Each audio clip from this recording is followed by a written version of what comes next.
Good morning, everyone. Beautiful day in Palm Springs. It's even though there's snow on the mountains, but it's going to be about 105 today. I have a good friend with me from Vancouver Island up in Canada, Craig Oliver, who runs Spas of America. Hello, Mr. Craig. How are you? Very well, Mr. Allan. How are you? Good. It's good to be out on the island, right? You guys are preserved a little bit from the mass humanity.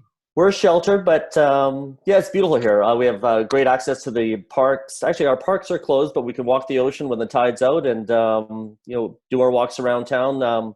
But for the most part, we're sheltered as well.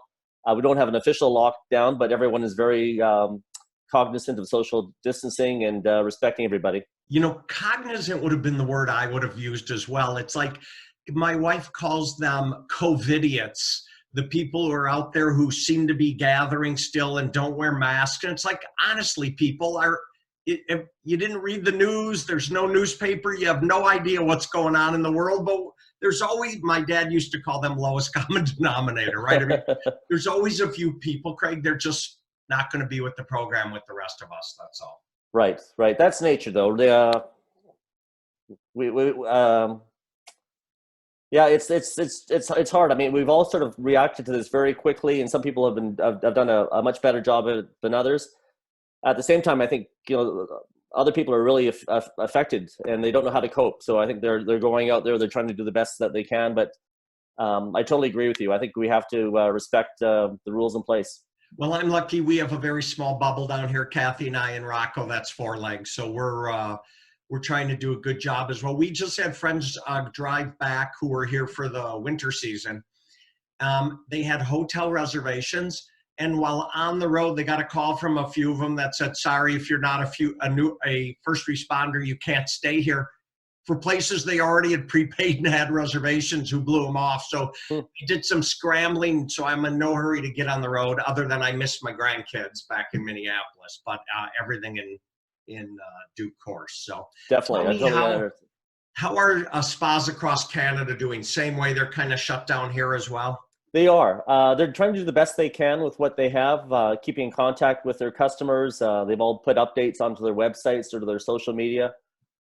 We've reached out to a lot of our partners on how to spa at home, things they can do from mini facial recipes to creating more of an ambiance, helping people relax. I think going back 3 or 4 weeks ago, we're hitting week 7 on Monday. People were really having a challenge with it. Now they seem to learn that this is going to it's going to take its time. Right. And people are making the best of the situation. A lot of the resorts that we've been dealing with are their spa operations may be closed, but they're continuing to keep their hotel operations for, as you mentioned, first responders, for people traveling on business. No one's traveling for leisure right now. But they're also having reduced dining services and only offering takeout meals for that. Craig, you have, though, a few spas, sometimes in the quasi middle of nowhere in gorgeous places. But if you're kind of off on your own, like your gal in Oklahoma, right, where she can still operate, they just are a little out of the mainstream, right? Yeah, they are. In fact, they're. I was talking to a few spas, reaching out to them today. Hippocrates in Florida has got a minimal system right now. They are still technically open. And then Rhonda, who runs the Serenity Spa in Sulphur, Oklahoma, hasn't closed yet.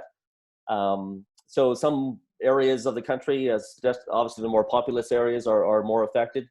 And some of the smaller communities are still open, but I would imagine that their numbers are quite reduced at this time. Yeah.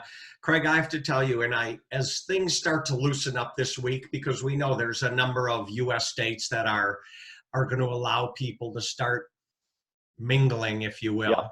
Yeah.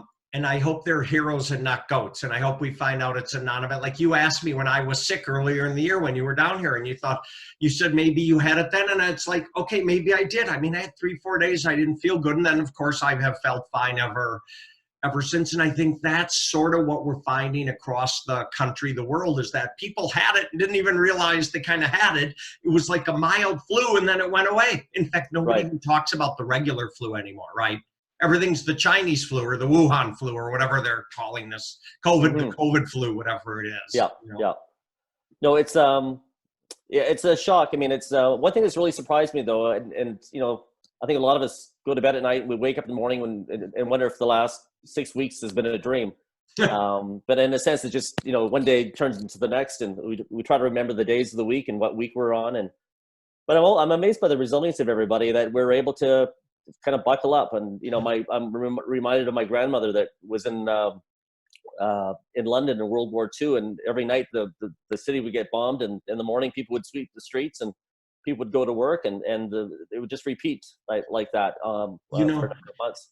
I've told this a few times. I have a very good friend. Well, he lives in, we talked about this, he's in Tsawwassen, so he loves being in Southwest Vancouver. They get way more sun, he says, down there. And of course, he's at the back end of a cul-de-sac at a dead-end street, so he loves where he is during this time. But his son got furloughed or laid off. Who thought fired and furloughed would sound sort of alike, right? Mm-hmm. These days. But his son was complaining, and he reminded him that his grandparents were concentration camp survivors who every day thought they were going to get shot, and they had no shoes and no clothes, and they were hungry for a year and a half while they were in the camps. And when they finally got liberated, they made their way to Canada. They got to Vancouver. They got back on their feet. They started a business and raised 5 children, and then died in their sleep 60 years later. And he said to his son, "You have nothing to complain about."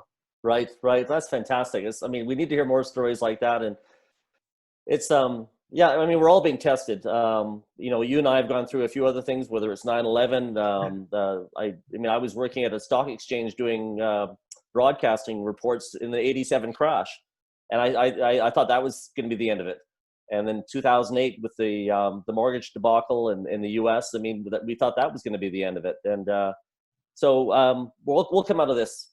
We are resilient people, and we like to gather, and we will get back to it because there is a little light at the end of the tunnel. I can see it now. I'm done listening to look, I love the news, but now I tolerate some over breakfast, and then I'm done for the day because I want to be happy. I want to feel mentally good. I want the endorphins kicking in the proper sequence, not this woe is me, chicken little, skies falling. And frankly, Craig, I'm not hearing a lot about that anyways anymore. Right. And I think that, the news businesses, I was in broadcasting for a number of years, they're in the business of selling news. So they want to make the news in such a way that you want to come back in a couple hours and turn it on again, and turn it on in the morning and turn it on at night. Yeah. And they're selling advertising. And, but I think, a good friend of mine does health and safety for a major city. And I said, "Have you been watching the news?" And he says, "No, I ride my bike to work. I'm there all day long. We're in meetings. We're trying to make the city safe. But the last thing I'm doing is watching news. I'm getting my information firsthand from public safety officers." So I was really impressed by hearing that, and he seemed quite relaxed at his job. I was impressed. Hey, Craig, tell us, I'm sorry, it just occurred to me, a lot of our listeners might not know what Spas of America does. So give us the 30 seconds on what you do as a company. Yeah, we're the largest online spa and wellness travel website. We launched 15 years ago. This is our anniversary coming up this summer. But we feature over 800 different resort hotels, all focused on wellness, spa. It's a beautiful industry to be in. We got our inspiration years ago from the beautiful magazines of Spa Finder and Spa Magazine. And having a background in internet marketing, I thought, why don't we put that online and make it accessible for everybody? And since that time, we've had the chance to continue to grow and work with wonderful people, including yourself and the Spa Industry Association. So it's been a wonderful gig, and I'm happy to be in it, especially at this time. I love it. Well, look, my friends keep saying to me, "Why don't you retire?" And I say, I am retired. I'm in the spa business.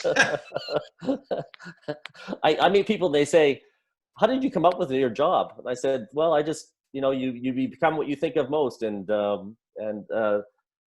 I feel very fortunate. And the people we work with, the hundreds and thousands of people that you work with, and through the Spa Industry Association or through Spas of America, are some of the finest people you'll meet anywhere, and their hearts are on their sleeves, and they're feeling this, but they're going to help our continent get out of this. And I think the road ahead is going to be very positive once we get through this period of darkness. Well, those are inspiring words to end on. I love it. Craig, we'll put your contact info into the program at the end here as well. I know it's at the beginning, but we'll put it in at the end, and people should reach out to you and join Spas of America. You run a absolutely wonderful operation, and I haven't found anyone who said they don't like you yet. So we'll make sure we try and get. I appreciate that. You're a consummate gentleman, Allan. A pleasure to see you, and just let us know what your address is in Palm Springs in case we're all going to pop down there and visit you. Come on, everybody should come. We have extra bedrooms in the house. As long as you don't mind sleeping with the dog, it's fine. Craig, it's a pleasure. Stay safe, stay healthy. Yeah. Take care, buddy.